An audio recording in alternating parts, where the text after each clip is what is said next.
তো আজকে 9/8/2024 পড়ার কমিউনিকেবল ডিজিজ হচ্ছে যে ডেঙ্গু ফিভার। তো ডেঙ্গু ফিভারের যে ভাইরাসটা থাকে সেটা হচ্ছে পরপর হচ্ছে যে ফ্ল্যাভি ভাইরাস বা ডেঙ্গু ভাইরাস। এটা হচ্ছে আবো ভাইরাস ফ্যামিলির হচ্ছে ভাইরাস। এটা ট্রান্সমিটেড হয় যে ব্লাড ফিডিং বা হচ্ছে এইসব পরিষেবা হচ্ছে ট্রান্সমিটেড হয়। এবার হচ্ছে মোড অফ ট্রান্সমিশন যার সাহায্যে হচ্ছে যেটা ট্রান্সমিটেড হয় সেটা হচ্ছে মস্কিটো, যেটা এডিস অ্যাজেক্টিভ মস্কিটোর সাহায্যে হচ্ছে ট্রান্সমিটেড হয়। এবং এই মশাটাকে আমরা সবসময় বলে থাকি যে ডে টাইম ফিডার, দিনের বেলায় কামড় দেয় বলে সেটা হচ্ছে যে ডে টাইম ফিডারও বলে থাকে। ইনকিউবেশন পিরিয়ডটা এটা হচ্ছে যে 5 থেকে 7 দিনের মধ্যে হচ্ছে সাইন সিমটমগুলো দেখা যায়। ভেক্টরটা হচ্ছে সেই এডিস অ্যাডিক্টিভ মস্কিটো। রিজার্ভার এখানে হচ্ছে ম্যান অ্যান্ড মস্কিটোর মধ্যে হচ্ছে যে ট্রান্সমিশনটা হয়, যে মশা হচ্ছে কোনো ম্যানকে হচ্ছে দিচ্ছে, আবার সেখান থেকে হচ্ছে নিয়ে আবার হচ্ছে অন্য কম্পে দিচ্ছে, সেই জন্য রিজার্ভার হিসেবে ম্যান আর এখানে মস্কিটো থাকছে। আর হচ্ছে একটা যে এই ফিভারটা কী বলি, যে ডেঙ্গু ফিভারকে আমরা অলসো বলে থাকি যে ব্রেকবোন ফিভার।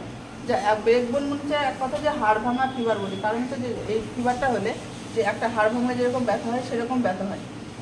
কারণটা হচ্ছে এটা সবসময় অ্যাফেক্ট করে যে জয়েন্ট অ্যান্ড বোন। সবসময় হচ্ছে যে ডেঙ্গু ফিভার কী করে, জয়েন্ট আর বোনকে হচ্ছে যে অ্যাফেক্ট করে, এই জন্য হচ্ছে সিভিয়ার পেন হয়। এবার ক্লাসিক্যাল ডেঙ্গু বা ব্রেক বোন ফিভার হচ্ছে কিছুটা সাইন সিমটম বলেছে।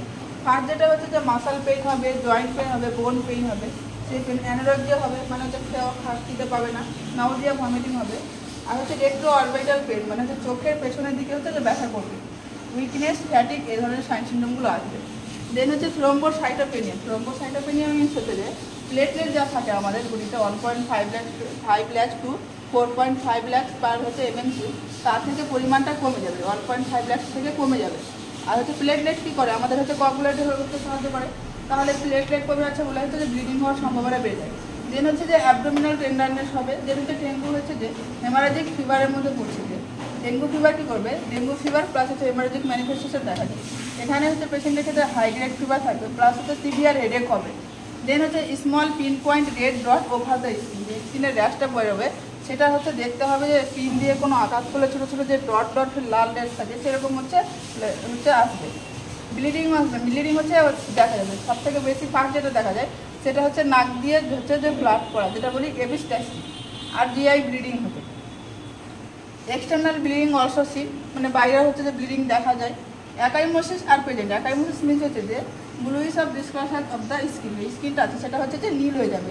গাম ব্লিডিং হবে, যে মাড়ি দিয়ে হচ্ছে রক্ত পড়বে। দেন হচ্ছে হেমাচুরিয়া। হেমাচুরিয়া মিনস হচ্ছে যে ইউরিনের সাহায্যে কী আসবে, যে ব্লাড আসবে। তারপর হচ্ছে ডেঙ্গুর শক সিনড্রোমগুলোও দেখা যাবে। ডেঙ্গু ফিভারের ক্ষেত্রে শক সিনড্রোম দেখা যাবে। ট্যাকিকার্ডিয়া। ট্যাকিকার্ডিয়া মিনস যে হার্ট রেটটা বেড়ে হচ্ছে 100 থেকে হচ্ছে বেড়ে যাবে। কোল্ড এক্সট্রিমিটি, মানে হাত পাগুলো পুরো হচ্ছে ঠান্ডা হয়ে যাবে। উইকনেস, লেথার্জি অ্যান্ড রেস্টলেস হবে। হাইপোটেনশন হবে। হাইপোটেনশন মানে হচ্ছে বিপি কমে যাবে। Pulse pressure. Pulse pressure means হচ্ছে যে সিস্টোলিক ব্লাড প্রেশার মাইনাস হচ্ছে ডায়াস্টোলিক ব্লাড প্রেশার করে যে প্রেশারটা আছে সেটাকে আমরা পালস প্রেশার বলি। এর হচ্ছে ডায়াগনোসিস টেস্ট, যে পেশেন্টটা হচ্ছে যে ডেঙ্গু ফিভার হলে যে ডায়াগনোসিস করা হয় সেটা হচ্ছে র্যাপিড ডায়াগনোসিসের ক্ষেত্রে অ্যান্টিডোট ডিটেকশন করা হয়, আইজিজি আর আইজিজিএম। দেন হচ্ছে ইনভেস্টিগেশন করা হয়, যে NS-1 টেস্ট করা হয়। এটা করা হয় NS-1 টেস্টটা হচ্ছে ফুল ফর্ম হচ্ছে নন স্টেরয়েড ভাইরাল অ্যান্টিজেন প্রোটিন 1। এই টেস্টটা কখন করা হয়, যে 5 দিনের বেলায় হচ্ছে যে প্রচুর যদি ফিভার থাকে তাহলে 5 দিনের বেলায় করা হয়। কারণ হচ্ছে যে এটা কী করে, যে ব্লাডে যে ভাইরাসটা থাকে সেটা হচ্ছে 7 দিন পর্যন্ত প্রেজেন্ট থাকে। এবার হচ্ছে এর ম্যানেজমেন্টগুলো কী কী হবে, তাহলে এর ম্যানেজমেন্টগুলো ডেঙ্গু নাম দিয়ে মানে সুবিধা হবে বলে লিখেছি।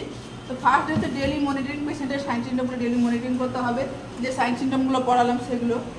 তারপরে হচ্ছে এনকারেজ করতে হবে ফ্লুইড ইনটেক, যে পেশেন্টকে বলতে হবে বারবার কি ফ্লুইডের পরিমাণটা খাওয়ার বাড়ানো বলতে হবে। তারপরে অ্যানি ওয়ার্নিং সাইন, মানে কোনো হচ্ছে যে ডেঞ্জার সাইন দেখা যাচ্ছে কিনা, যেমন হচ্ছে যে ব্লাড বেরোচ্ছে কিনা ইউরিনের সাহায্যে, বা স্কিন নীল হয়ে গেছে কিনা, এগুলো কী করছে সাইন সিমটমগুলো আমাদেরকে সবসময় চেক করে রাখতে হবে। আর কী করবে, এখানে ডেঙ্গু পেশেন্ট মানে ফিভার পেশেন্টকে আমরা একটাই জিনিস দিতে পারি, সেটা হচ্ছে যে PCM, আর অন্য কোনো অ্যান্টাসিড দেবো না। কারণ হচ্ছে যে অ্যাসপিরিন যেগুলো হচ্ছে যে আমাদের এখানে প্লেটলেটের পরিমাণ এমনিতেই কম থাকে, তাহলে হচ্ছে ব্লিডিংয়ের পরিমাণটা বেশি থাকে, হওয়ার সম্ভাবনাটা বেড়ে যায়। ইউজ কী করবো, এখানে হচ্ছে পেশেন্টকে বলবো যে ফুল হাতা জামা পরতে, বা হচ্ছে যে মস্কিটো হচ্ছে নেট ইউজ করতে। মস্কিটো নেট যদি নেট ইউজ করে তাহলে কি হচ্ছে আলাদা জনকে হওয়ার সম্ভাবনাটা কমে যায়। প্লাস হচ্ছে যে যত তাড়াতাড়ি সম্ভব পেশেন্টকে কী করবে, যে বলে ফিজিশিয়ানের সঙ্গে কন্ট্যাক্ট করবে। আর কী করতে হয়, IV ফ্লুইড ফার্স্ট যেটা ইনিশিয়েট দেবো, তাহলে কী করবো সে সময় আমরা হচ্ছে IV ফ্লুইড দেবো 0.9% NS। দেন হচ্ছে যে মেনটেনের ক্ষেত্রে আমরা কী করবো, IODL ইউজ করবো। আজকে এই পর্যন্ত।